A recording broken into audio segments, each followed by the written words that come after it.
हरे कृष्णा। दंडवत प्रणाम आप सभी को। हरे कृष्णा प्रभु जी, दंडवत प्रणाम। आपको एक नंबर बना दे। हरे कृष्णा प्रभु। आज बहुत कम भक्त लोग आएंगे, कोई चिंता नहीं, क्योंकि सब कोई ट्रेन में होगा, कोई ट्रेन की तैयारी कर रहा होगा, पैकिंग कर रहा होगा अपनी। आज कम लोग आएंगे, ठीक है। आप में से कोई एक व्यक्ति जय ध्वनि दो।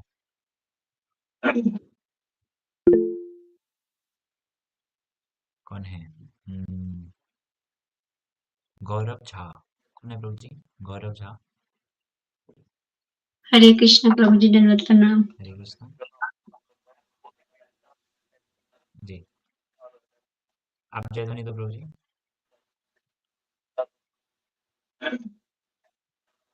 हरे कृष्णा गौरव प्रभु।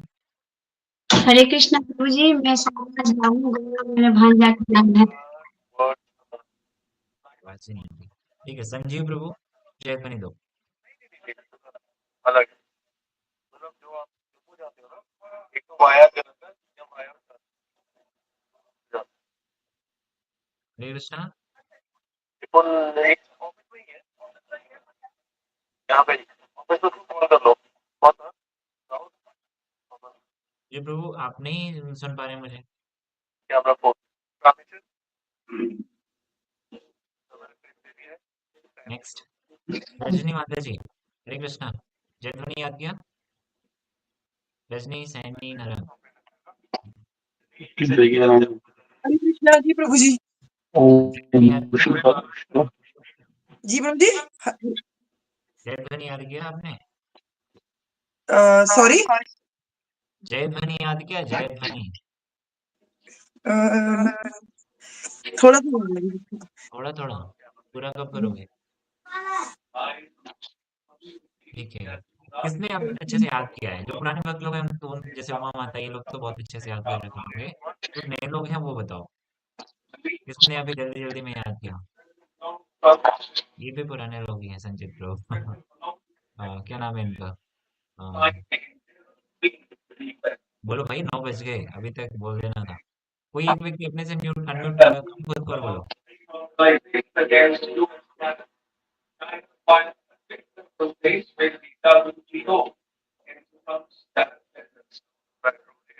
हरे कृष्णा।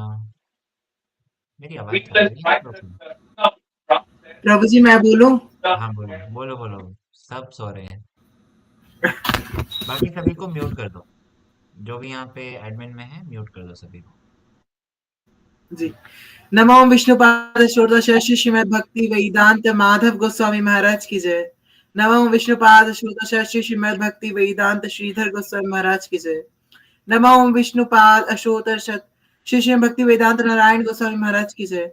नित्य लीला प्रवेश ओम विष्णुपाद अशोतर्ष श्री श्री भक्ति वेदांत वामन गोस्वामी महाराज की जय। नित्य लीला प्रवेश ओम विष्णुपाद अशोतर्ष श्री भक्ति वेदांत त्रिविक्रम गोस्वामी महाराज की जय। नित्य लीला प्रवेश ओम विष्णुपाद अशोतर्ष श्री श्रीमद भक्ति स्वरूप सिद्धांति गोस्वामी महाराज की जय। नित्य लीला प्रवेश ओम विष्णुपाद अशोतर्ष श्री श्रीमद भक्ति प्रज्ञान केशव गोस्वामी महाराज की जय। नित्य लीला प्रविष्ट ओम विष्णुपाद अशोतर्ष श्रीमद भक्ति सिद्धांत सरस्वती गोस्वामी प्रभुपाद की जय। नित्य लीला प्रविष्ट परम भागवत प्रवर श्री श्री गौर किशोरदास बाबा जी महाराज की जय। नित्य लीला प्रविष्ट श्री सच्चिदानंद भक्ति विनोद ठाकुर की जय। नित्य लीला प्रविष्ट वैष्णव सार्वभौम श्री श्री जगन्नाथ दास बाबा जी महाराज की जय। श्री गौड़िया वेदांताचार्य श्री श्री बलदेव विद्याभूषण प्रभु की जय। श्री विश्वनाथ चक्रवर्ती ठाकुर की जय। श्री नरोत्तम श्रीनिवास श्यामानंद प्रभु त्रय की जय। श्री कृष्णदास कविराज गोस्वामी प्रभु की जय। श्री रूप सनातन भट्ट रघुनाथ श्री गोपाल भट्ट दास रघुनाथ षट गोस्वामी प्रभु की जय। श्री स्वरूप दामोदर राय रामानंदी गौर पार्षद वृंद की जय। नाम आचार्य श्री हरिदास ठाकुर की जय। प्रेम से कहें श्री कृष्ण चैतन्य प्रभु नित्यानंद श्री अद्वैत गदाधर शिवासदि गौर भक्त वृंद की जय। श्री अंतर द्वीप माया द्वीप समंतर द्वीप गौद्रुम द्वीप मध्य द्वीप कोल द्वीप ऋतु द्वीप जानु द्वीप मौद्रुम द्वीप रुद्र द्वीप श्री नवद्वीप धाम की जय। श्री श्री राधा कृष्ण गोप गोपी गो गोवर्धन द्वादश गुणात्मक श्री व्रज मंडल की जय। श्री राधा कुंड श्याम कुंड गंगा यमुना तुलसी भक्ति देवी की जय। श्रीमती वृंदे देवी की जय। श्री पूर्णमासी योग माया की जय। श्री गोपेश्वर महादेव की जय। श्री जगन्नाथ बलदेव सुभद्रा सुदर्शन चक्र जीव की जय। श्री क्षेत्र मंडल की जय। सर्व विघ्न विनाशनकारी श्री नरसिंह देव भगवान की जय। भक्त प्रवर श्री प्रहलाद महाराज की जय। चार धाम की जय, चार संप्रदाय की जय, चार आचार्य की जय। आकार मठ राशि चैतन्य मठ की जय। श्री केशव जी गौड़े मठ और तत्सका मठ समूह की जय। ग्रंथ राज श्रीमद भागवतम की जय। ग्रंथ राज श्री चैतन्य चरितामृत की जय। श्री हरि नाम संकीर्तन की जय। अनंत कोटि वैष्णव वृंद की जय। समागत भक्त वृंद की जय। निताई गौर प्रेमानंदे। हरि हरि बोल, हरि हरि बोल, हरि बोल।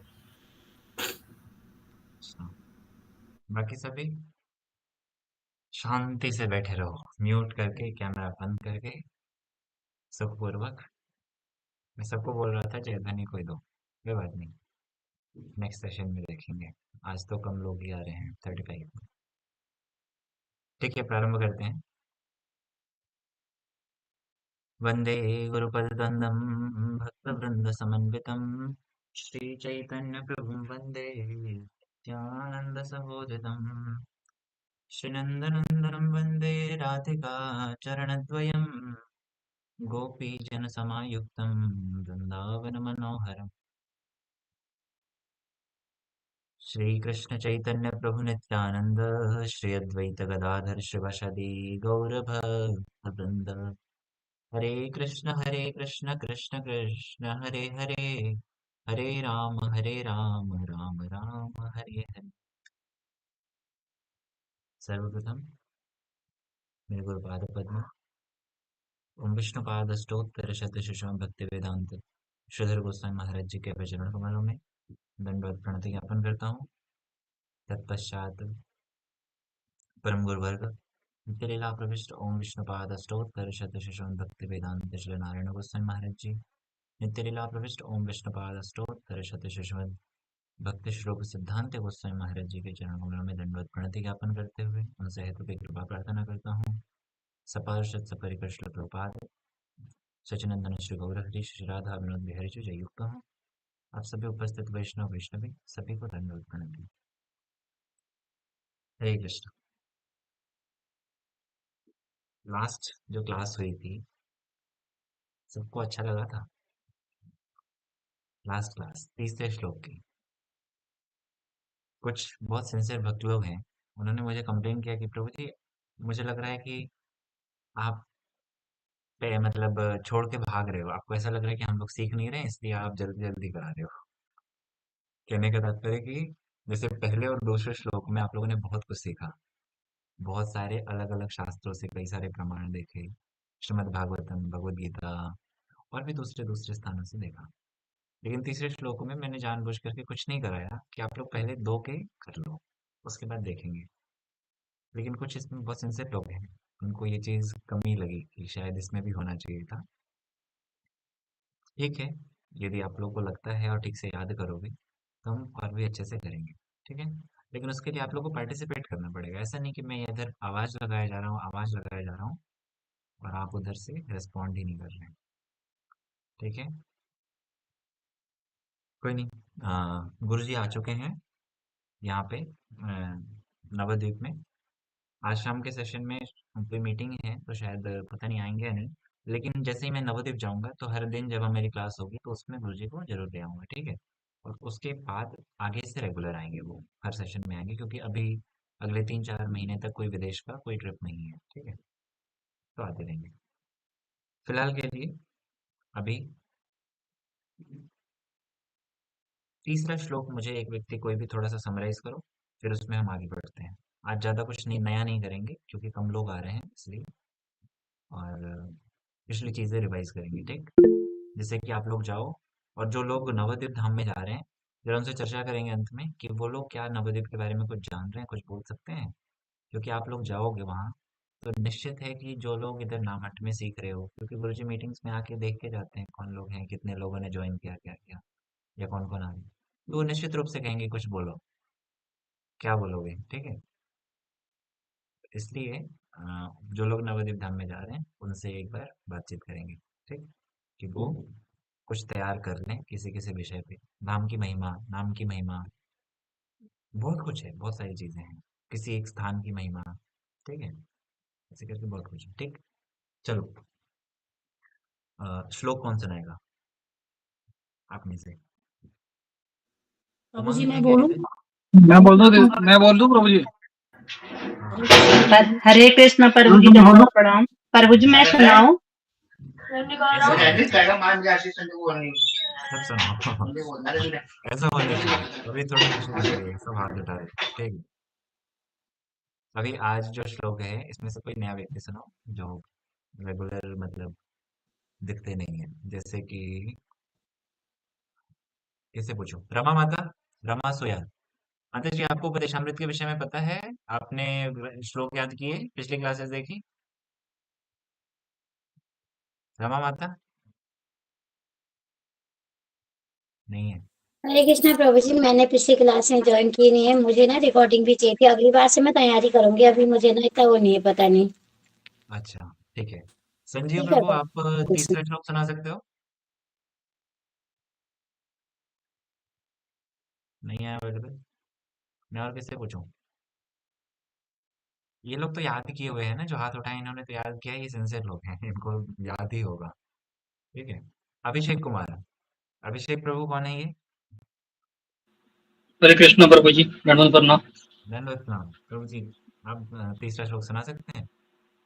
याद नहीं कर पाया प्रभु जी, मेरे एग्जाम चल रहे हैं, इसलिए कि वक्त खत्म हो जाए तो सारे याद कर लूंगा। ठीक है, ठीक है प्रभु जी। और क्या नाम है, उमा माता आपने याद किया है तीसरा श्लोक? हरे कृष्णा प्रभु जी दंडवत प्रणाम। मेरा फोन ही खराब हो गया था प्रभु जी, नहीं लिया।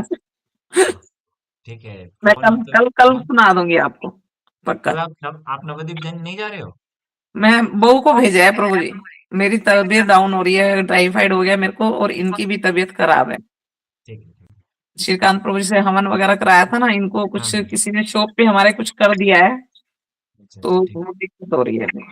कोई बात नहीं, ठीक है। ठीक है ठीक है, प्रभु जी, आप मैं कल मैं आपको जा रहा हूँ। सुनाऊंगी कल जरूर। हाँ, वहीं बैठ के घर पे बैठ के जय सुनो। धवनी भी, हाँ जी, नहीं मैं मानसिक परिक्रमा करूंगी। ठीक है। शुभम प्रभु, हरे कृष्णा। शुभम प्रभु तीसरा श्लोक, शुभम शर्मा। नहीं ईयरफोन प्रभु, निकालो, याद ईयरफोन नहीं हुआ। निकालो, ईयरफोन निकालो। मेरे याद थी श्लोक, क्या करते हो पूरे दिन? हाँ, वो जॉब का टाइम ही नहीं मिलता मुझे याद करने का श्लोक का। जॉब में अपने टेबल पे ना वो लिख लो, श्लोक को लिख के चिपका लो। मैं दिखाऊं इधर? मैं पढ़ता हूँ ना तो ऐसे मैं चीजें याद करता हूँ, तो ऐसे। देख रहे हैं? सामने बैठ के ना चीजें याद करते हैं ऐसे, समझ रहे हो? ऐसे करना चाहिए, सामने ना चीजों को लिख लिया करो, उससे होता क्या बस है, अभी याद काफी रहता है। शेड्यूल टाइट हो रहा है, एक हफ्ते से दूर से हो नहीं पा रहा। ठीक है, चलो कोई नहीं, हो जाएगा धीरे धीरे। अच्छा, और किससे पूछो? शुभ माता जी आपने याद किया? ये लोग सिंसियर नहीं है जो सुना नहीं रहे हैं, पता चल रहा है मुझे। शुभ माता जी याद किया आपने? हरे कृष्ण, नहीं किया? अमन सिंह, अमन, अंशिका। हरे कृष्ण प्रभु जी, मैं सुनाऊं? हाँ सुनो। उत्साहात निश्चात धैर्यात तत्तत् कर्म प्रवर्तनात् संग त्यागात् सतो वृत्ति षड्विर्भक्ति प्रसिद्ध्यति। ठीक है, बहुत सुंदर। इसका अर्थ कौन बताएगा? चलो, अर्थ कोई एक व्यक्ति आप में से।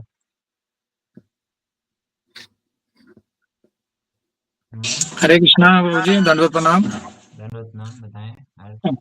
प्रभु जी, उत्साह जिसमें जो भक्ति वर्धक नियम होते हैं उनमें उत्साह दिखाना, उसी को उत्साह कहा गया है यहाँ पे। तो उत्साह निश्चयात के लिए बता रहे हैं कि जो शास्त्र और शास्त्र अनुकूल गुरु वचनों में दृढ़ विश्वास जो है उसी को निश्चयात कहा गया है। उत्साह निश्चय धैर्य के भक्ति में अभीष्ट अभीष्ट की सिद्धि में विलंब होने पर और जो विघ्न बाधा आने पर हमें जो विघ्न बाधा आने पर भी जो भक्ति बिना किसी रोक टोक के चलती रहे, बिना रुकावट के चलती रहे, उसी को धैर्य कहेंगे। उत्साह निश्चय धैर्य तत्त कर्म पर साधुओं जैसी जो वृत्ति होगी उसको सतोवृत्ति कहा गया है। निश्चय धैर्य संग त्याग, यहाँ पे जो 7 तरह का असद संग है उसको त्यागने की बात कही गई है। सतोवृत्ति तत्त बीच में एक मिस हो गया, तत्त कर्म परिवर्तनात्, ये जो हमारे भक्ति में जो नियम है उसमें दो तरह के, एक विधि है और एक निषेध है। विधि में जैसे आता है श्रवण कीर्तन स्मरणम विष्णु स्मरणम आदि, ये विधि में आते हैं। और निषेध आता है कि हमें जो भक्ति के प्रतिकूल चीजें हैं उनको उनका निषेध करना है। तो इन सबका सबका बताया कि ये 6 जो चीजें हैं इनका भक्ति में ये भक्ति को बढ़ाने में मदद करती हैं। ठीक है, तो बहुत सुंदर। ठीक है प्रभु जी, ये श्लोक लगभग हो गए थे सारे। आप में से ना जो लोग बहुत इंटरेस्टेड हैं इसमें, इसके विषय में और अच्छा जानने के लिए, वो एक बार ग्रंथ अपना खोलो, जहाँ पे भी आपके ग्रंथ हैं खोलो। मैं ना आपको कुछ चीजें दिखा देता हूँ, इनको आप ठीक से देख लो। देखो यहाँ पे पेज नंबर है ये 170। हरे कृष्ण प्रभु जी, कौन सा ग्रंथ है? कौन से ग्रंथ पे चर्चा कर रहे हैं प्रभु जी हम? उपदेशामृत। हाँ, ओके प्रभु जी। तो इसमें पेज नंबर 117 खोलो अपने अपने ग्रंथ में, और देखो यहाँ पे ना सारे के विषय में और बहुत डीप में बताया गया है। जो लोग इंटरेस्टेड हो एक बार पढ़ लेना, बाकी कभी अगर लगा कि बहुत सारे लोग अगर इस विषय में उत्सुक हैं तो हम इस पर और अच्छी चर्चा कर लेंगे। देखो इसमें बहुत सुंदर तरीके से होता है उत्साह। उत्साह किस वस्तु को, उत्साह कहाँ कहाँ उत्साह होगा, किसको उत्साह कहेंगे? हम किसी भी चीज को थोड़ा सा जोश में आ जाए उसी को उत्साह कह देते हैं, वास्तव में वो उत्साह नहीं है। ठीक है, आगे आते हैं, जब इसमें आगे बढ़ते हैं तो इसके विषय में बताया गया कि परमार्थ साधन के प्रकार भी, जिसमें ज्ञान कर्म और भक्ति योग जैसे तीनों के भेद पहले भी हमने देखे थे। ठीक है, उसके बाद आगे और बढ़ोगे धीरे धीरे, तो इसमें बताया गया कि किस प्रकार हरे से कृष्णा प्रभु जी, थोड़ा स्लो स्क्रॉल करिए क्योंकि मेरे पास बुक नहीं है, ग्रंथ नहीं है मेरे पास, तो मैं नहीं है। पॉइंट्स लिख नहीं पा रही। नहीं नहीं, तो जिनके पास ग्रंथ नहीं है वो पीडीएफ नहीं है आपके पास, ग्रुप में पीडीएफ भी शेयर की गई है। नहीं की गई तो अभी तुरंत हो जाएगी, आप लोग देखो वहां से। क्योंकि ठीक है सर। ग्रंथ तो सबके पास होना चाहिए। अगर आपके पास ग्रंथ नहीं, इसका मतलब आपने पिछली क्लासेस अटेंड नहीं की। मैंने बताया था कि इस ग्रंथ को कहाँ से डाउनलोड करना है। ठीक है, तो भक्ति योगी पीडीएफ का है, मैं आचरण। इसलिए नहीं खोल रही थी कि फिर वो कैमरा ऑफ हो जाए। भक्ति योगी का आचरण, किस प्रकार से जो भक्ति योग कर रहे हैं वो किस प्रकार का आचरण करें। उसके बाद इसमें बहुत सुंदर तरीके से बताया कि भक्ति साधकों की क्रमोन्नति बताई गई कि धीरे धीरे किस प्रकार से भजन करते करते उत्साह रख के यदि हम आगे बढ़ते हैं तो हमारी भक्ति दो प्रकार की होती है। जो लोग थोड़ा अच्छे से जानते होंगे उसको कहते हैं निश्चिता और अनिश्चिता भक्ति। माधुरी कादम्बरी आदि जिन्होंने पढ़ा होगा उनको इसमें बहुत अच्छा समझ आ रहा होगा। ये लेवल थोड़ा सा अपग्रेडेड है, इसलिए हम इस पे ज्यादा चर्चा नहीं कर रहे। निष्ठता ऐसा समझो जहाँ पे एक तरह से वास्तव में पारमार्थिक श्रद्धा हो गई है, इस प्रकार की भक्ति की वाली। अनिष्ठता मतलब समझो थोड़ी कच्ची कच्ची वाली है अभी। ठीक है, अभी गुरु वैष्णव में भगवान में भी पारमार्थिक श्रद्धा नहीं है। श्रद्धा इसलिए है क्योंकि दूसरों को देख रहे हैं, उनकी श्रद्धा है, इसलिए बस श्रद्धा हो गई है। ठीक है, इस प्रकार की। ठीक है, उसके बाद आगे बढ़ेंगे। इसी में उत्साहमय भजन क्रिया से ही निष्ठा की उत्पत्ति। जब उत्साह होता है तो किस प्रकार से हमें निष्ठा भक्ति में आ जाती है। यहाँ पे भक्ति के पूरे क्रम बताएंगे जो भक्ति रसामृत सिंधु में बताया गया। आदौ श्रद्धा, ततः साधु संघ, अथ भजन क्रिया, ततो अनर्थ निवृत्ति, स्यात् ततो निष्ठा रुचस्ततः। ये श्लोक किसी को याद है? आदौ श्रद्धा ततः साधु संघ, आप में से किसी को याद है ये? एनीवन? दो व्यक्ति को याद है? ऐश्वर्या दीदी, बहुत सुंदर। ठीक है, और किसको याद है ये? अच्छा, आपको भी याद है? ब्रज प्रभु, बहुत सुंदर, आप लोगों को याद है। ठीक है, उसके बाद प्रभु जी ऐसे याद नहीं है, पर ऐसे इनकी जो स्टेजेस है वो याद है, श्लोक याद नहीं है प्रभु जी। ठीक है, इस श्लोक को याद कर लेना। ठीक है, लिख लो, मार्क कर लो कि इसको याद करना है। और इसका कभी हम इस पे जब आगे चर्चा करेंगे ना, एक स्पेशल क्लास लेंगे भक्ति के जो 8 अलग अलग ये इस तरह है, तो इसमें हम जब चर्चा करेंगे उस दिन हम स्पेशली श्लोक को सबको ही सिखाएंगे। बट फिलहाल के लिए जो बहुत इंटरेस्टेड और सच में टाइम डिवोट कर रहे हैं, जैसे इसमें बहुत सारे लोग हैं जो टाइम नहीं दे रहे, सिर्फ क्लास में आ रहे हैं, पढ़ नहीं रहे हैं खुद से। तो जो लोग पढ़ रहे हैं वो फिर इनको पढ़ भी देना। ठीक है, ओके। उत्साह ही श्रद्धा का जीवन है। इसमें बहुत अच्छे से समझाया गया है कि श्रद्धा का जीवन स्वरूप उत्साह होता है, अर्थात उत्साह नहीं है तो श्रद्धा पूरी तरह से नष्ट हो जाती है एक समय। ठीक है, इस प्रकार से उत्साह समाप्त हुआ। फिर निश्चय आएगा।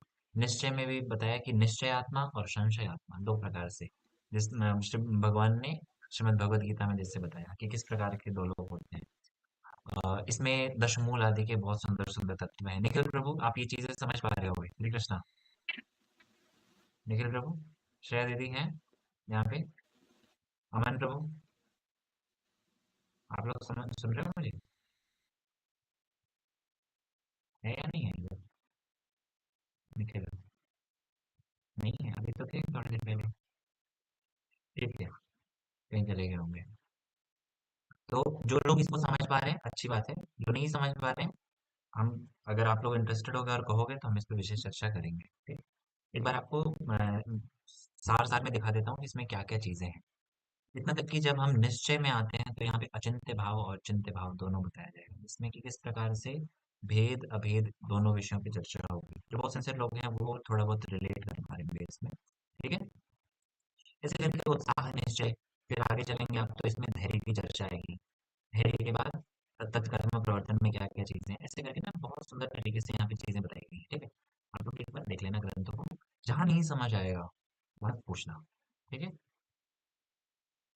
कि अभी हम आज का जो टॉपिक था कीर्तन, क्योंकि बाकी जो लोग नहीं समझ पा रहे हैं उनका समय क्यों खराब करें, इसलिए हम कीर्तन करेंगे।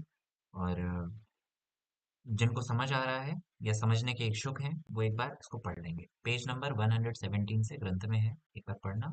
पढ़ने से धीरे धीरे करके चीजें समझ आएंगी, एक बार में नहीं आएगा, कई बार करने से आएगा। ठीक है, चलो आगे बढ़ते हैं। अभी हम कीर्तन पे ध्यान देते हैं और इस श्लोक को और अच्छे से समझने की कोशिश करते हैं। ठीक है, श्लोक हरे कृष्ण प्रभु जी, दंडवत प्रणाम। जी माता प्रभु जी। जी मेरे पास ग्रंथ नहीं है। प्रभु जी आप ये रिकॉर्डिंग भेज दोगे क्या? रिकॉर्डिंग तो प्रतिदिन जाती है माता जी ग्रुप में, और ग्रंथ नहीं है तो ग्रंथ को डाउनलोड करो। ठीक है, यहाँ पे सभी सीख के जी। अपना सबको ही पास ही ग्रंथ होना चाहिए जहां मौका मिले, क्योंकि देखो आप में से ना किसी के पास ग्रंथ नहीं था और वो पंजाब में कहीं के रहने वाले थे। मैंने उनको स्पेशली यहाँ से नोएडा से ग्रंथ भेजा। मैं दिल्ली में था उस समय, लेकिन फिर भी नोएडा से कोई व्यवस्था करा के ग्रंथ को फिर को भेजा है। जिसके पास ग्रंथ नहीं है, आप किसी भक्त को जानते हो, कोई मठ में रहते हैं, उनसे मंगा लो। ऑनलाइन अगर मिले तो ऑनलाइन खरीद लो, पीडीएफ डाउनलोड कर लो, लेकिन ग्रंथ होना ही चाहिए आपके पास। ठीक है, प्रभु जी ग्रंथ के लिए तो यहाँ से वृंदावन में जो रूप सनातन है वहाँ पे कोरियर पे मिल जाता है। कुरियर की व्यवस्था हर जगह उपलब्ध है। ठीक है, अभी कीर्तन पे ध्यान देते हैं, आ जाओ सभी। कह रहे हैं कि जो पहला और दूसरा कीर्तन आप में से किसी किसी ने याद तो किया, याद किया है किसी ने? पहला और दूसरा किसी को याद होगा? पहला किसी को याद होगा? नहीं हुआ, किसी को नहीं हुआ? अच्छा, दूसरा भी नहीं हुआ। कीर्तन को याद करना मुश्किल है, एक दो दिन या 4 दिन में ये कीर्तन नहीं याद होंगे। इनको अभ्यास करते करते हो सकता है 10 दिन, 15 दिन, 20 दिन लग जाएगा। लेकिन प्रयास यही करना है कि अंत तक, जब तक हम इस को पूरे 11 श्लोक करेंगे तब तक आपको ये सारे कीर्तन याद हो जाए। ठीक है, इसलिए हरे कृष्णा प्रभु, मैंने याद किया था, पर जब कीर्तन करने बैठता हूँ तो तब 2 लाइनें याद आती है, तीसरी भूल जाती है, तीसरी याद करता हूँ, चौथी भूल जाती है। वो इस तरह से चल रहा है। नहीं, देखो हमारे ना एक बात याद रखना, हमारे श्री भक्ति जीवन जनार्दन गोस्वामी महाराज जी एक बड़ी अच्छी बात कहते थे। महाराज जी का कहना था कि ग्रंथ यदि आपको याद भी नहीं है ना कीर्तन, फिर भी ग्रंथ को सामने लेकर के किया करो। ठीक है, अभी तो आप लोगों को याद नहीं है, इसलिए ग्रंथ तो सामने रख के ही किया करो। ऐसा नहीं कि अपना अभ्यास कर रहे हैं या फिर अपनी ही एग्जाम ले रहे हैं कि याद होगा कि नहीं हुआ। ग्रंथ को सामने रख के गाते रहो, प्रार्थना करो, याद हो जाएगा। स्वतः ही सारे याद हो जाएंगे। ठीक है, ग्रंथ को सामने रखो और देख देख के ही पढ़ो, देखते देखते ही याद हो जाएगा। ठीक है, कह रहे हैं तीसरा श्लोक है जिसमें उत्साहात निश्चयात धैर्यात तत्तत् कर्म प्रवर्तनात् संग त्यागात सतो वृत्तेः। आगे षड्भे अमित प्रभु। भक्ति प्रसिद्ध्यति। हाँ, सारे यहाँ प्रभु जी बोल। यहाँ गलती से बोलना नहीं, भक्ति विनश्यति। ठीक है, क्योंकि बिल्कुल सेम सेम ही श्लोक है। एक में प्रसिद्धति, एक में विनश्यति। एक जगह भक्ति नष्ट होती है, एक जगह भक्ति सिद्धि को प्राप्त होती है, विकसित होती है। ठीक है, चलो अब उसी श्लोक को हमने पहले का एक्सप्लेनेशन समझा, अभी कीर्तन के माध्यम से समझते हैं, ज्यादा अच्छे से समझ आएगा। कह रहे हैं, हरि हे भजने उत्साह, भक्ति ते विश्वास, प्रेमळा धैर्यता।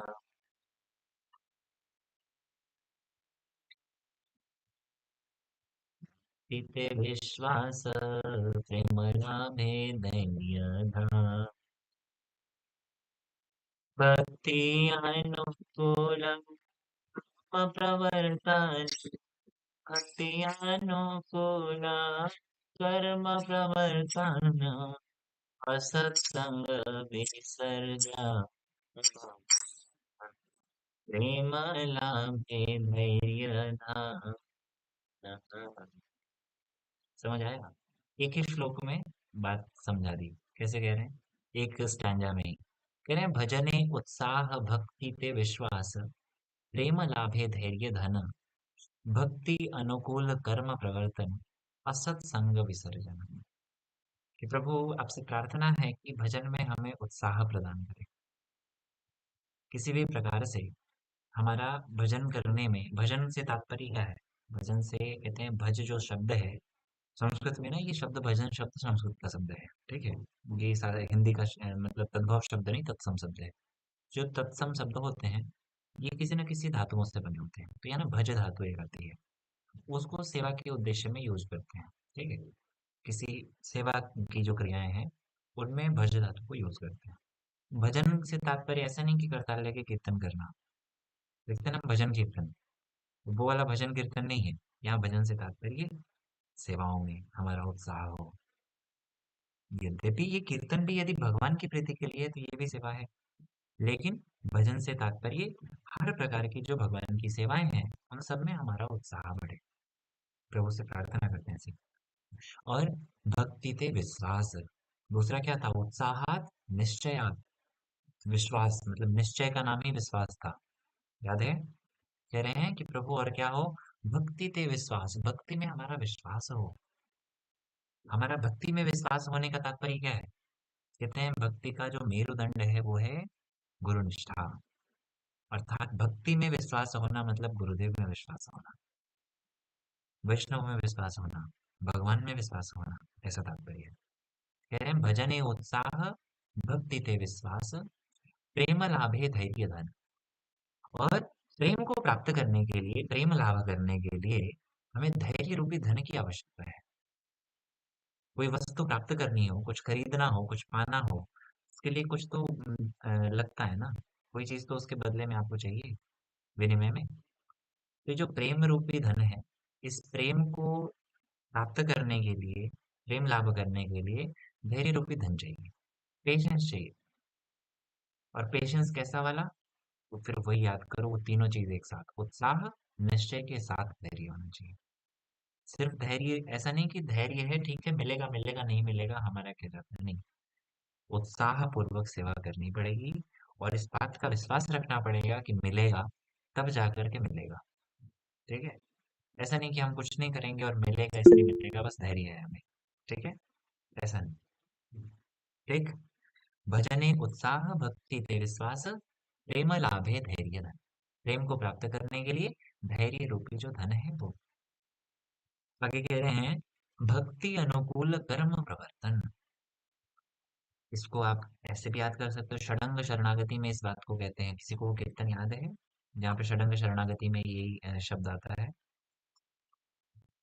हरे कृष्णा, आप में से कोई सुनाओ मुझे, कोई सुना सकता है? हरे कृष्ण प्रभु जी, कीर्तन किसमें से करवा रहे हो प्रभु जी? कीर्तन गीति को अच्छे से माता जी, जो बड़े वाली है या ये छोटी वाली है? छोटी वाली देवानंद गोल्ड पार्ट से जो है, पीली वाली। वो कौन सा है ये कीर्तन? ये कीर्तन 270 पेज नंबर की करीब 274। 74 पे है। एक मिनट अभी देखती हूँ प्रभु जी, तो मैं करती हूँ कीर्तन। ठीक है, कुछ सुनाओ मुझे, वो कीर्तन सुनाओ जिसमें षडंग शरणागति की चर्चा हुई है, आप में से किसी को याद है? वही वैष्णव ठाकुर प्रभु जी। श्री कृष्ण चैतन्य प्रभु जीवदया करी। सुनाओ। सदस्य पूरा कीर्तन। कृष्ण चैतन्य प्रभु श्री कृष्ण चैतन्य प्रभु जीवदया कारी। सपार्षद तुल्य धाम सहावतारी अत्यंत दुर्लभ प्रेम करिवारी दान सिखाए शरणागति भक्तिर प्राण दैन्यात्मनिवेदन गोत्रिते वराण अवश्य रखिबे कृष्ण विश्वास पालना भक्ति अनुकूल कार्य भक्ति अनुकूल मात्र कार्य स्वीकार स्वीकार भक्ति प्रतिकूल भाव वर्जनांगीकार बस बस शरणागति हाई बेहार हार प्रार्थना सुने सीनंद कुमार। आगे भी बस लिप से यही सुनना था। भक्ति अनुकूल मात्र करियर स्वीकार भक्ति प्रतिकूल भाव वर्जनांगीकार। देखो माता जी को सारे कीर्तन याद है, प्रतिदिन करती हैं ये। प्रतिदिन हमारे ठाकुर जी को ये कीर्तन सुना के जाती है करते हैं। तो कह रहे हैं कि भक्ति अनुकूल कर्म प्रवर्तन, इसी बात को यहाँ कह रहे हैं। उस कीर्तन में प्रतिदिन उस कीर्तन को करना चाहिए जहाँ पे षडंग शरणागति में आता है कि भक्ति अनुकूल मात्र कार्य स्वीकार है। इसी चीज को यहाँ कह रहे हैं, भक्ति अनुकूल कर्म प्रवर्तन सत्संग विसर्जन और भक्ति प्रतिकूल भाव वर्जनांगीकार।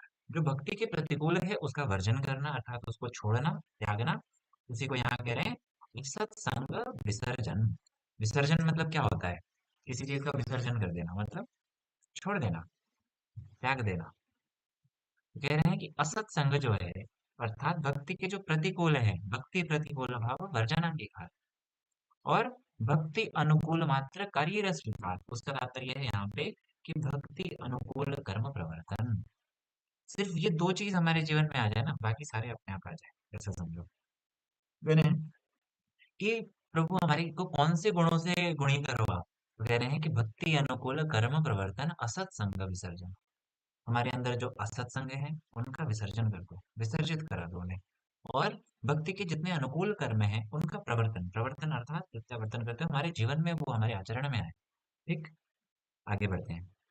कह रहे हैं भक्ति सदाचार क्षय गुण नहीं भक्ति सदाचार क्षय गुण नहीं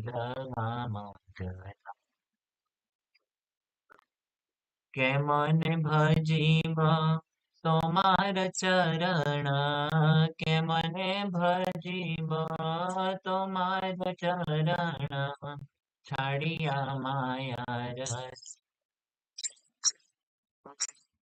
प्रिया।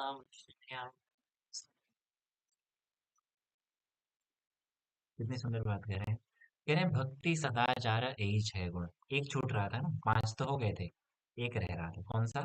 भक्ति सतोवृत्ति। सतोवृत्ति। ठीक है? कह रहे हैं कि भक्ति सदाचार, भक्ति के अनुकूल जो वैष्णवोचित आचार है, जो भक्तोचित आचार है, वो हमारे जीवन में आना चाहिए। भक्त लोग, वैष्णव लोग के लिए जो आचरण बताया गया है, आगे चल के ना हम जब ऑफलाइन क्लासेस करते थे ना, उसमें एक हमारा स्पेशल टॉपिक होता था वैष्णव सदाचार, जिस पे हम 15-20 मिनट प्रतिदिन चर्चा करते थे। इस सेशन में भी नवद्वीप से आने के बाद हम उसको ऐड करेंगे। वैष्णव सदाचार के लिए ना होगा तो एक स्पेशल डे हम कीर्तन के लिए और एक स्पेशल डे वैष्णव सदाचार के लिए रख देंगे उसमें।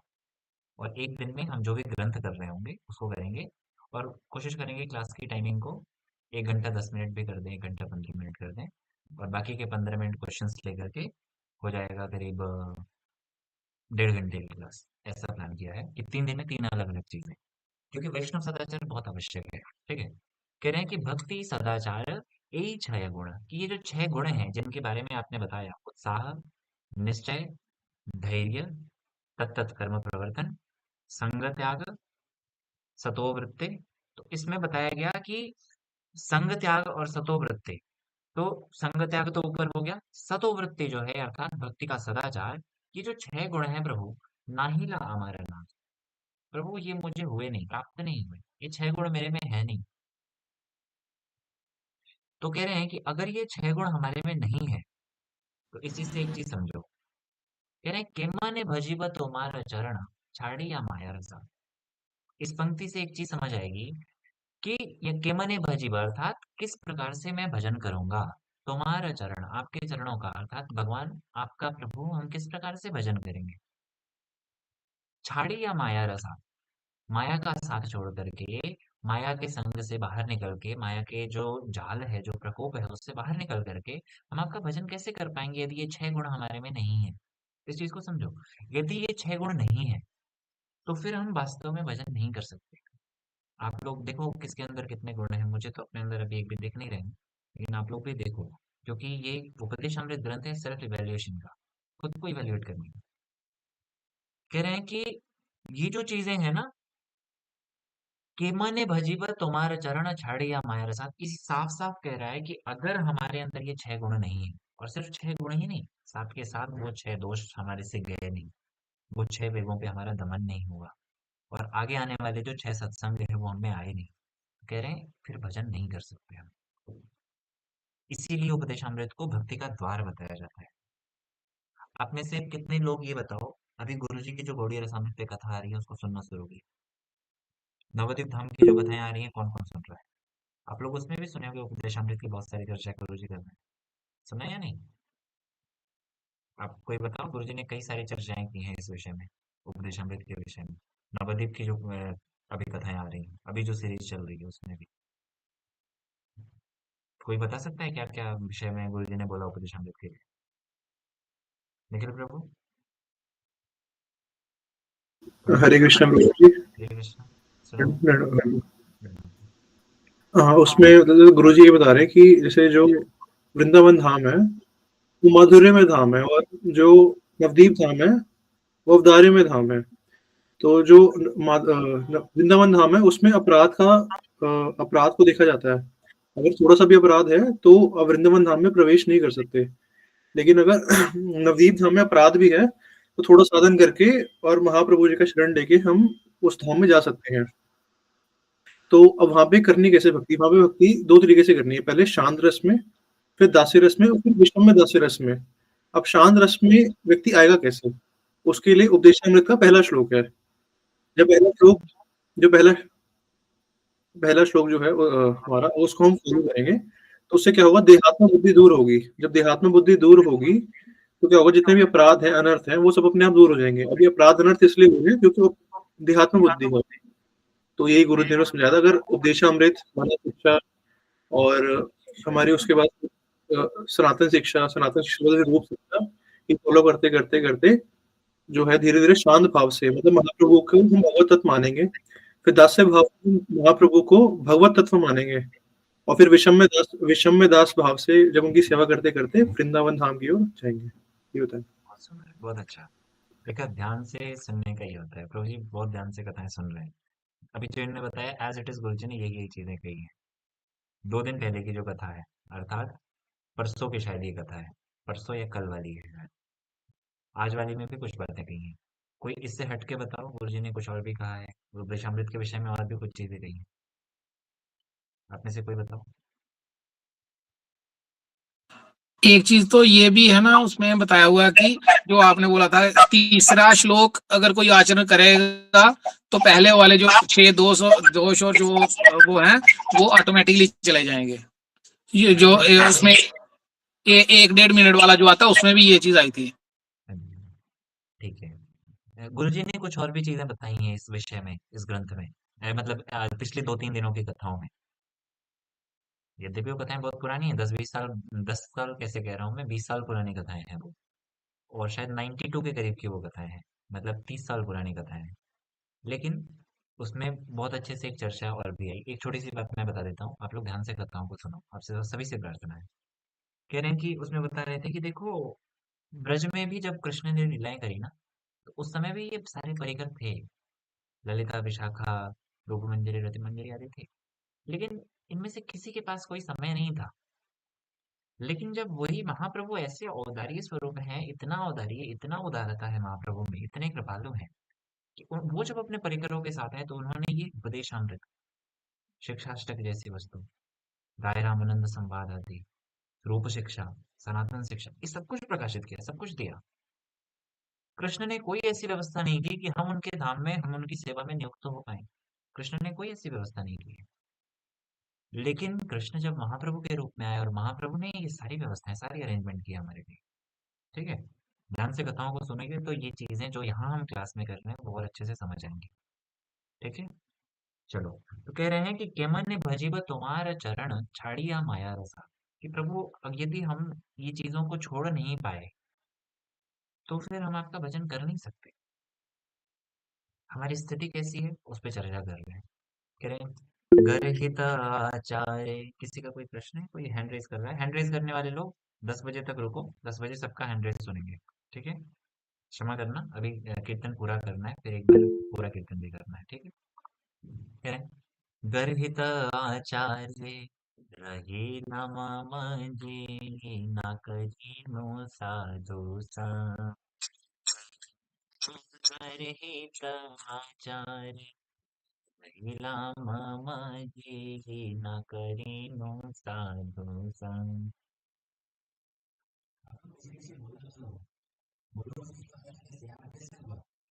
बढ़िया से अकेले में बैठ के खूब तेज तेज बोला करो। लय साधु वेश ने उपदेशी, लय साधु वेश ने उपदेशी, के बड़ माया रम, बड़ रम।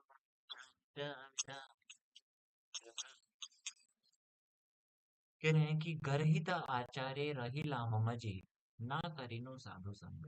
ये हमारी स्थिति है कि प्रभु हम गर्हित, गर्हित मतलब कहते हैं जो निकृष्ट प्रकार के आचरण है, जो एक साधु पुरुष द्वारा किए जाने योग्य नहीं है।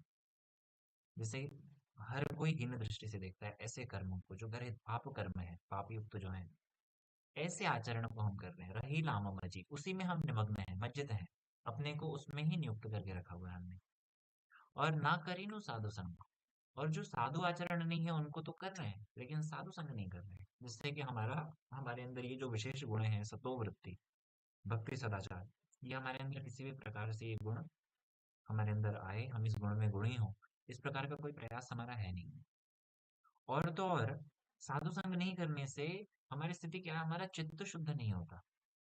इसके विषय में बहुत सुंदर हम चर्चा करेंगे जब शिक्षाष्टक प्रारंभ करेंगे, पहले श्लोक में चेतो दर्पण मार्जन आदि में। यहाँ पे कह रहे हैं ना कि लय साधु वेश आने उपदेशी, कि हमने स्वयं को, हमने साधु वेश ले लिया। साधु वेश लेने से ऐसा तात्पर्य नहीं कि हमने लाल कपड़े ले लिए या सन्यास ले लिया, सिर्फ उससे ही तात्पर्य नहीं। हम भी तो कहीं ना कहीं धोती कुर्ता जब पहन करके, तिलक धारण करके जाते हैं तो हम भी तो साधु ही माने जाते हैं ना। आपको भी साधु जैसे ही ट्रीट करते हैं लोग, आप देखना। जब आप तिलक लगा के, धोती पहन के, उत्तरीलय करके जाओ, हर कोई, चाहे माता हो चाहे प्रभु हो, कोई भी सामने वाला व्यक्ति साधु ही समझता है आपको।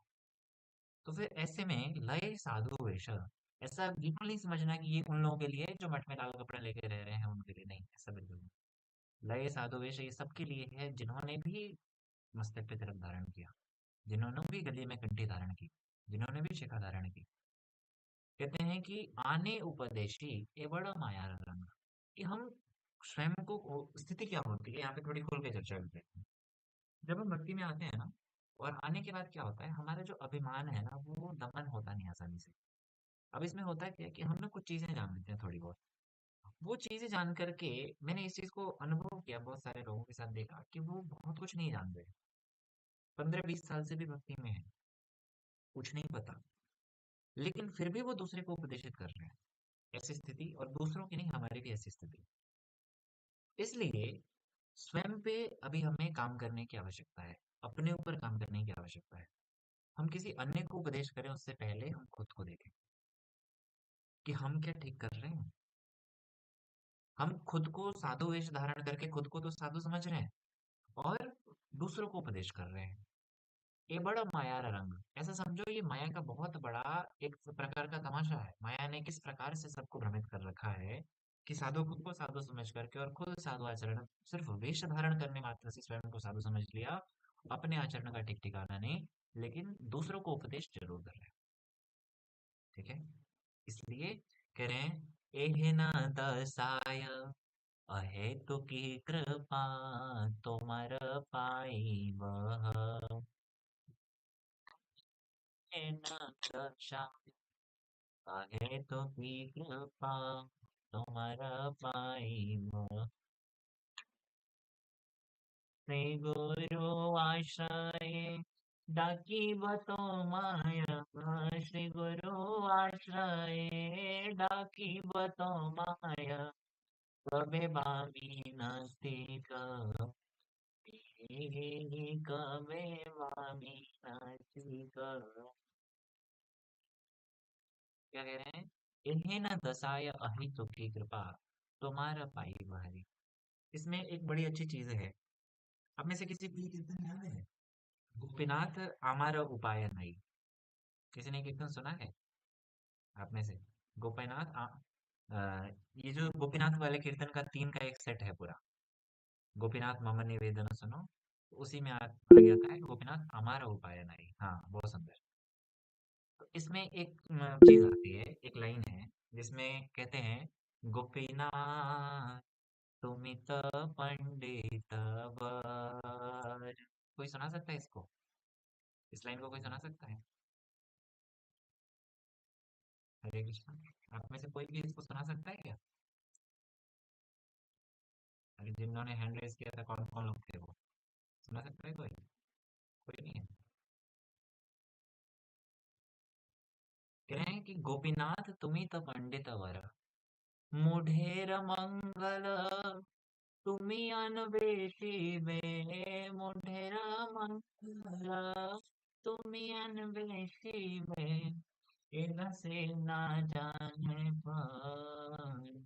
इसमें कह रहे हैं कि गोपीनाथ तुम्ही तो पंडित वर। देखो, एक सबसे अच्छी चीज है, आज की क्लास से यही चीज सार सार सीख के जाओ। ठीक है, जितने लोग आप आए हो, हर क्लास में ना कुछ एक एसेंस बनाया करो। पूरी 1 घंटे की क्लास को 5-10 लाइन में समराइज करके लिखा करो कि आज हमने 1 घंटा दिया तो क्या सीखा। ठीक है, इस पंक्ति को हमेशा याद रखना। जब भी हम ठाकुर जी के निकट जाए ना, तो हम अपने मन से क्या क्या प्रार्थनाएं उल्टी सीधी कर लेते हैं। मतलब आप देखते होगे अपनी स्थिति, अपने हृदय की स्थिति को आके ना पता चलेगा हम क्या क्या मांग लेते हैं ठाकुर जी से।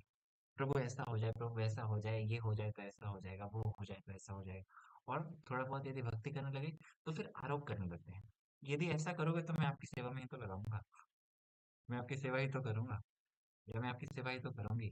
नहीं, यहाँ पे कहना चाहिए ठाकुर जी से ये प्रार्थना जो भक्ति विनोद ठाकुर जी ने कही। क्या क्या कह रहे हैं कि गोपीनाथ तुम ही तो पंडित वर, कि हे गोपीनाथ आप तो वास्तव पंडित हो, पंडितों में वरेण्य हो, श्रेष्ठ हो आप।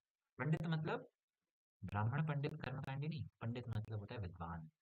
हे प्रभु आप सबसे अधिक विद्वान हो, आपसे ज्यादा कौन जानने वाला है, आप सर्वज्ञ हो। कह रहे मुढेर मंगल तुम्ही अन्वेषी बे, मैं मूर्ख हूँ प्रभु, लेकिन आप तो पंडित हो ना, मेरा किस चीज में मंगल है, किस चीज में मेरा मंगल है, उसका अन्वेषण आप करने वाले हो, उसकी खोज आप करो। आपको पता है कि मेरा कहाँ मंगल है और कहाँ अमंगल है, मुझे नहीं पता कि मेरा किधर मंगल है और किधर अमंगल है, इसलिए मेरे लिए जो ठीक हो वो आप करो।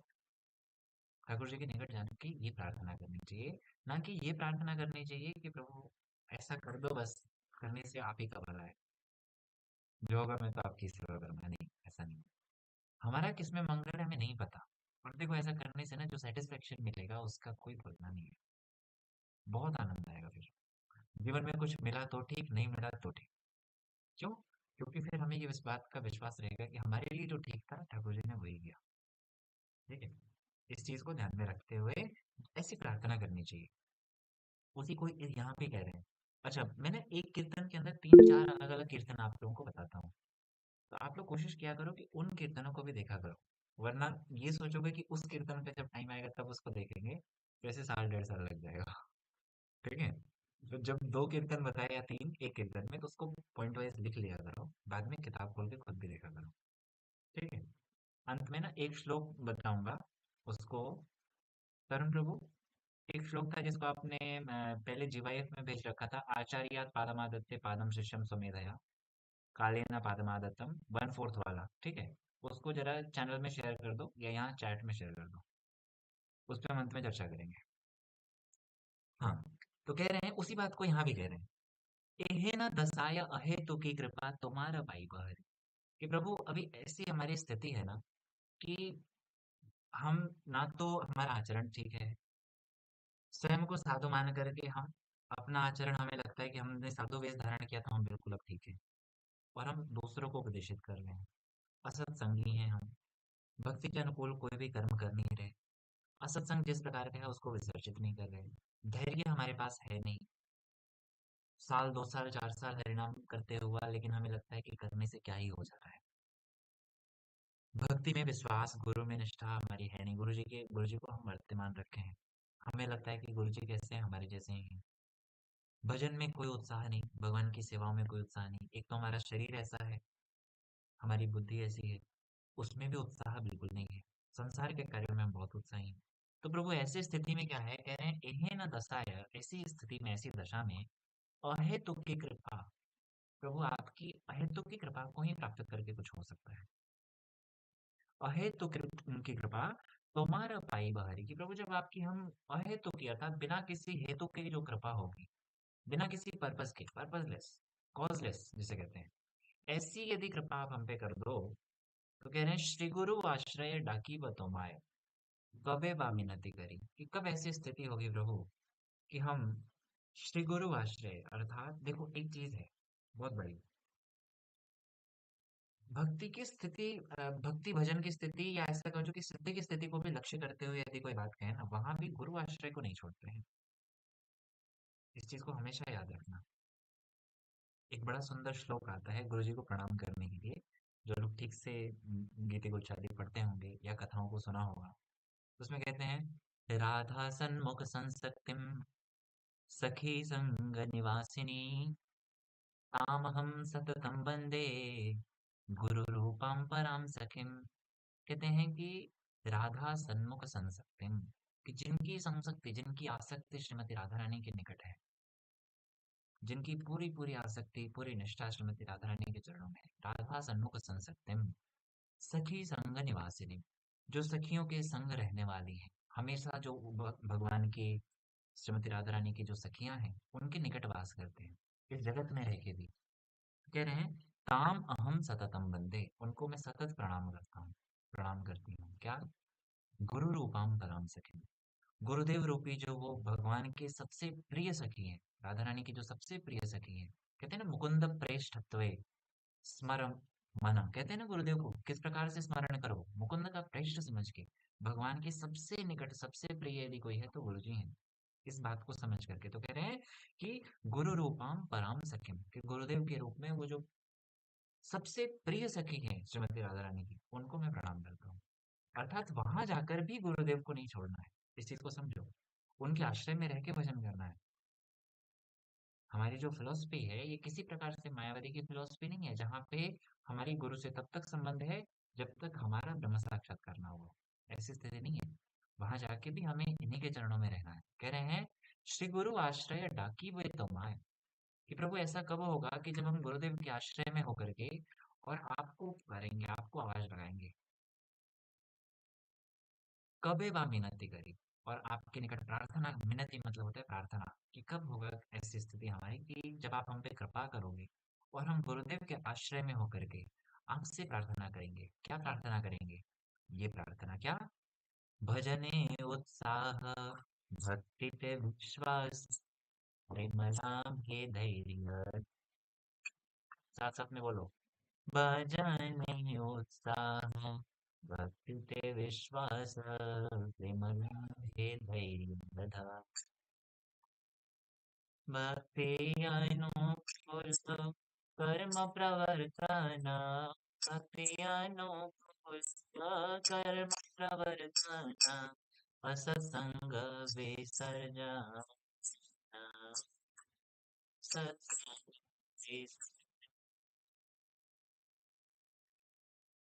सदाचार ईश्वर गो नाही गवान गना,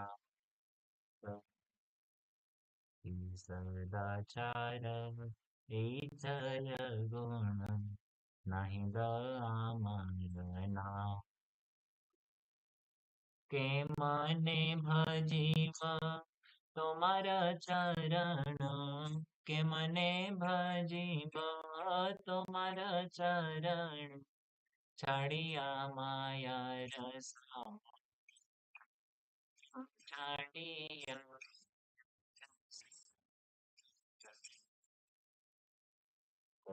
चारे रहिला मजे न करीनो साधु संग चारे रहिला न करीनो साधु संग लय साधु वेश आने उपदेशी लय साधु वेश आने उपदेशी ए बड़ा माया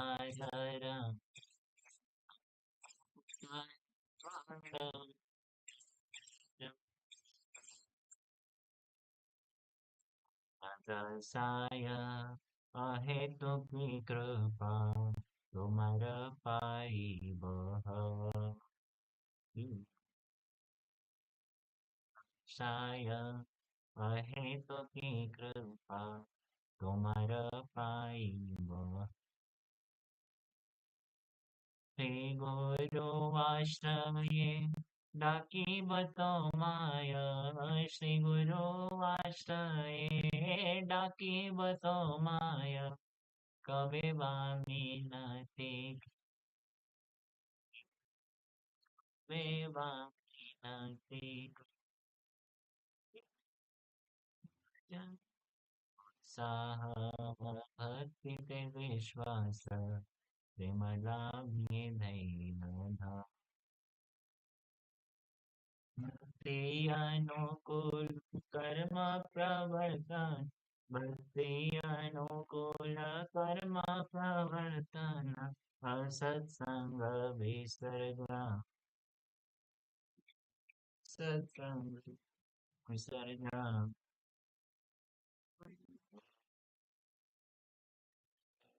हरि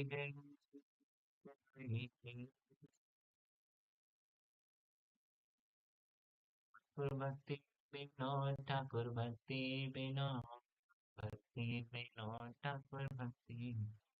इस प्रकार से इस कीर्तन को बार बार करके अभ्यास करना।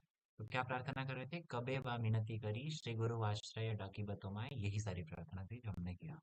गुरुदेव के आश्रय में आपकी जब कृपा होगी तो हम ये प्रार्थना आपसे कर पाएंगे, और तब जा करके आप कहीं हमारी प्रार्थनाओं को सुन करके हम पे कृपा करो तो शायद हम इन गुणों में कभी गुणी हो पाएंगे, इन गुणों को प्राप्त कर पाएंगे, अर्जित कर पाएंगे। ठीक है, इस प्रकार से कीर्तन था।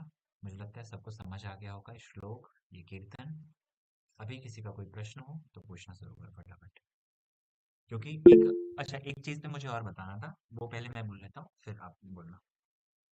मैं कह रहा था कि जो लोग यहाँ क्लास के बाद याद नहीं करते हैं, मुझे लगता है इसमें बहुत सिंसियर 45-50 लोग हैं। ठीक है, आगे अगले बैच में और भी बहुत सारे लोग आ जाएंगे। तो ऐसी सिचुएशन में क्या कि आप लोग पीछे ही रह जाओगे, आप इसी बैच में रह जाओगे और आपके बाद वाले आगे आ जाएंगे। क्यों? क्योंकि आप बस क्लासेस ले रहे हो, आप याद नहीं कर रहे हो। कुछ लोग चैट में आ गए हैं क्या? एक बार जरा चेक करना, चैट में कुछ लोग भेजा है क्या तरुण प्रभु ने? हमारे नहीं भेजा है, भेजा है। ठीक है, मैं बोल देता हूँ, लिख लो। ठीक है, कह रहे हैं कि आचार्यात् पादम आदत्ते, आचार्यात् पादम आदत्ते। पादम मतलब होता है 1/4। ठीक है, आचार्यात् पादम आदत्ते, पादम शिष्यम स्वमेधया, पादम शिष्यम स्वमेधया। ये श्लोक आपको मिल जाएगा, अभी फिलहाल समझ लो, जो लिख पाए लिख लेना। पादम शिष्यम स्वमेधया, कालेन पादम आदत्तम, कालेन पादम आदत्तम, पादम सह ब्रह्मचारी भी, पादम सह ब्रह्मचारी भी। इसमें बता रहे हैं, कह रहे हैं कि आपको ऐसा लगता है कि शायद आप क्लास में आके सब कुछ सीख जाओगे, तो भूल जाओ इस चीज को। आप फिर 1/4 ही सीख पाओगे, क्योंकि एक विद्या का जो नियम है उसमें बताया जाता है कि आचार्यात पादमादत्ते। बहुत सुंदर। किसने भेजा? कुणाल प्रभु। इन्होंने पहले से इसको याद किया है क्लास में GYF की। ठीक है। तो कह रहे हैं कि आचार्यात पादमादत्ते, आचार्य द्वारा 1/4 व्यक्ति सीखता है। अर्थात कोई गुरु है, कोई शिक्षक है, उनके द्वारा सिर्फ 1/4 सीखता है। आप क्लास में आके 1/4 सीख पाओगे। पादम शिष्यम स्वमेधया, 1/4 वो अपनी मेधा से, अपने इंटेलिजेंस से सीखता है अभ्यास करके। जैसे मैं यहाँ बोल रहा हूँ, लेकिन मेरे बोलने से सब लोग अलग अलग लेवल पे समझ रहे हैं। अभी मैं प्रश्न करूँ तो 100 लोग 100 तरह से बताएंगे। क्यों? क्योंकि सबकी अपनी इंटेलिजेंस, सबकी अपनी मेधा है, तो वो उसी हिसाब से चीजों को समझ पाएंगे। ठीक है। फिर कह रहे हैं काले ना पादमादत्तम, 1/4 हम समय के साथ अभ्यास करते हुए सीखते हैं। मतलब बहुत सारी चीजें होंगी जब आप अभी करोगे तो नहीं कर पा रहे होगे, या आप में से बहुत सारे लोग होंगे जो उपदेशामृत पहले भी पढ़े हैं, लेकिन अभी जो पढ़ रहे हैं बहुत अच्छा समझ आ रहा हो। क्यों? क्योंकि ये काल के साथ आप सीख रहे हो, समय के साथ आप सीख रहे हो। ठीक है। तो ये 1/4 हम समय के साथ सीख पाते हैं। और आगे चल के जब अगली बार उपदेशामृत और डीप में थोड़ा पढ़ेंगे तो और भी चीजें समझ आएगी। क्यों? क्योंकि वो समय सिखाता है। और पादम स ब्रह्मचारी भी, यहाँ ब्रह्मचारी इसलिए शब्द यूज हुआ क्योंकि पहले गुरु के यहाँ हम लोग ब्रह्मचारी रह के पढ़ते थे ना, ब्रह्मचारी में। लेकिन कहने का तात्पर्य कि जो भी विद्यार्थी है वो 1/4 जो है वो अपने साथ वालों से सीखता है। जैसे आप लोग हो, अब आप में से एक दूसरे को यहाँ बहुत लोग जानने लगे होंगे, ग्रुप में सबके नंबर्स भी हैं। एक दूसरे से जो प्रभु जी लोग हैं वो प्रभु जी से, जो माताएं हैं वो माताओं से एक साथ डिस्कस किया करो। उससे क्या होगा? फिर चीजें आप बहुत कुछ सीख पाओगे। क्यों? क्योंकि आप डिस्कशन करोगे, उनका कुछ डाउट, आपका कुछ डाउट, बहुत सारी चीजें जानने को मिलेंगी। कंप्लीट यदि 100% सीखना है तो ये चारों प्रोसेस यूज करना पड़ता है। ये विद्या का नियम है। वरना आप या तो 1/4 सीख पाओगे, या हाफ सीख पाओगे, या 3/4 सीख पाओगे। कंप्लीट होल नहीं सीख पाओगे। ठीक है। इसलिए इस चीज का ध्यान रखना, सिर्फ क्लास तक ही सीमित नहीं रखो खुद को। इसके बाद खुद से भी आप सभी यदि परिश्रम करोगे, थोड़ा बहुत समय दे करके, आधा घंटा दो, 15 मिनट दो प्रतिदिन। 15 प्रतिदिन भी मत दो, चलो नहीं दे सकते कोई बात नहीं। हफ्ते में 3 दिन क्लास होती है, 3 दिन कुछ मत पढ़ो। बाकी के जो 4 दिन होते हैं, जिस दिन क्लास नहीं होती है, उस दिन 15-15 मिनट निकल दो। ऐसा कर सकते हैं। ठीक है। चलो अभी आप प्रश्न करो, 10 बज गए। हरे कृष्ण। हरे कृष्ण प्रभु जी, दंडवत प्रणाम। जी प्रभु जी, आपने अभी जो बताया था गुरु रूपम राधा सखी, वो वाला लाइन दोबारा बोल दीजिए, आपने क्या बताया था? ये एक प्रणाम मंत्र है, गीति गुच्छ में दिया जी, हुआ है। गीति गुच्छ में कौन से पेज पे होगा? जो हमारा देवानंद गौड़ी मठ का गीति गुच्छ है उसमें है, हमारे जो मठ से प्रकाशित है उसमें नहीं है। राधा अच्छा, सन्मुख संसक्तिम सखी संग निवासिनीम ताम हम सततम वंदे गुरु रूपम पराम सखीम। गुरुदेव को प्रणाम उसमें करने के लिए ऐसा ये श्लोक है। ठीक है। उसमें भी है प्रभु जी ये मंत्र, हमारे बड़ी वाली गौड़ी। हाँ है। हाँ जी प्रभु जी, है उसमें है। बढ़िया बढ़िया। ये कौन से पेज पे है? अब पेज नंबर इतना निकाल, मंगलाचरण में है वो। मंगलाचरण में मिल ये जाएगा। जी गुरु जी। नेक्स्ट, किसी का और हाँ, कोई प्रश्न? हाँ, जिनके प्रश्न हो कुछ बताओ, वरना हम पूछते हैं फिर। हरे कृष्णा। बीच में कई सारे लोग हाथ उठा रहे थे, वो कहाँ चले गए जो हैंड रेज कर रहे थे? नहीं दिख रहे। हमारे पास प्रभु जी ये वाली गीति गुच्छ है। हरे कृष्णा माता जी। हरे कृष्णा माता जी, ये 6 नंबर पेज में है। ये ठीक है। दूसरी है ना? ठीक है। ठीक है, हरे कोई कृष्णा क्वेश्चन प्रभु हुआ? जी। हाँ जी बताएं। हरे कृष्णा प्रभु जी, दंडवत प्रणाम। दंडवत प्रणाम जी, बताएं। प्रभु जी, जो आपने एक सबसे पहले बताया था, हु एम आई, मैं कौन हूँ, मैं कहाँ से आया हूँ, और मैं यहाँ क्या करके आया हूँ, मैं यहाँ से जाऊंगा तो मैं कहाँ जाऊंगा, ये 4 क्वेश्चन थे। हाँ। तो प्रभु जी वो मैं ज्यादा कर नहीं पाई थी, तो क्या उसकी मुझे मिल सकती है ऑडियो? ऑडियो चाहिए? जी प्रभु जी। ये सेशन पूरा रिकॉर्डेड है, यूट्यूब में प्लेलिस्ट में मिल जाएगा आपको। पहले तो आप अपना वीडियो ऑन करो, हम देखें कौन हो आप। ऐसे आप लोग वीडियो बंद करके बैठे रहते हो। और इसमें आप प्लेलिस्ट में जाओ, प्लेलिस्ट में आपको ये सेशन मिल जाएगा, वहाँ से पूरा सुन सकते हो। उस सेशन में गुरुजी भी आए थे उस दिन, तो वहाँ पे आपको वो सुनने को उनसे भी मिल जाएगा इस विषय में थोड़ा बहुत। ठीक है। ठीक है और प्रभु। पहली बात की ना 4 प्रश्न नहीं थे 5 थे। आप अगर हाँ जी 4 हाँ लिखें जी सॉरी प्रभु 5% थे। ठीक है। हाँ, ठीक है। और कोई किसी का और कोई प्रश्न? नथिंग? किसी का कोई प्रश्न नहीं? बोलो बोलो फटाफट बोलो। प्रभु जी हरे कृष्णा। हाँ बताएं हरे कृष्ण। प्रभु जी जब कोई जब हम डेली रूटीन करते हैं, सपोज आरती कर रहे हैं डेली, जी तो कुछ दिन तो शुरू में उत्साह रहता है, फिर लगता है यार ये तो रूटीन है। तो डेली वो उत्साह का लेवल या परसेंटेज वो कैसे हाई रहे, वो अगर आप थोड़ा सा अभी बता पाए या बाद में अगर लंबा। देखो आरती आदि तो ये तो उत्साह का विषय है। देखो इसमें कितना सुंदर हमने जिस दिन ये चर्चा किया था उत्साहात निश्चयात धैर्यात, उस दिन ही उत्साह में ही इस पे चर्चा की कि किस प्रकार से हमारा मंगल आरती की हमने बात की थी कि किस प्रकार का उत्साह होना चाहिए, चाहे मंगल आरती हो, चाहे संध्या आरती हो, चाहे मध्याह्न आरती हो, चाहे जब आप कर रहे हो अपने घर में, चाहे एक बार कर रहे हो 2 बार कर रहे हो, हमें इस बात का ध्यान रखना चाहिए। श्री भक्ति विनोद ठाकुर जी हमारे जो कीर्तन है ना, बौड़ी कीर्तन, आप इनको समझ लो ना, ना तो आपके हृदय में कोई प्रश्न रहेगा और ना आपको कोई ग्रंथ ना कोई शास्त्र पढ़ने की आवश्यकता है। सिर्फ गीति कुछ पढ़ लो ठीक से और समझ जाओ उसको। ठीक है। आरती में क्या कहते हैं? शिव शुक नारद प्रेमी गद गद भक्ति विनोद खे गोरर संपद। क्या कह रहे हैं? शिव शुक नारद प्रेमी गद गद भक्ति विनोद देखे गुरार संपद। महाप्रभु के इस महान वैभव को देख रहे हैं। क्या वैभव है कि महाप्रभु का योगपीठ में जब आरती हो रहा है उस समय कौन कौन वहां उपस्थित है? शिव, शुक्र, नारद, ब्रह्मा, सब लोग उपस्थित होकर उस आरती को देखने आए हैं और हमसे वो आरती की नहीं जा रही है। अब इससे बड़ा उत्साह क्या चाहिए आप बताओ? जिस आरती को देखने के लिए ब्रह्मा आदि देवता शिवजी उपस्थित हैं स्वयं, और उस आरती में हमें खुद यदि किसी भी प्रकार का प्रमाद आ रहा है तो फिर ये तो थोड़ा सा हम जस्टिस नहीं कर रहे हैं अपने साथ। ठीक है।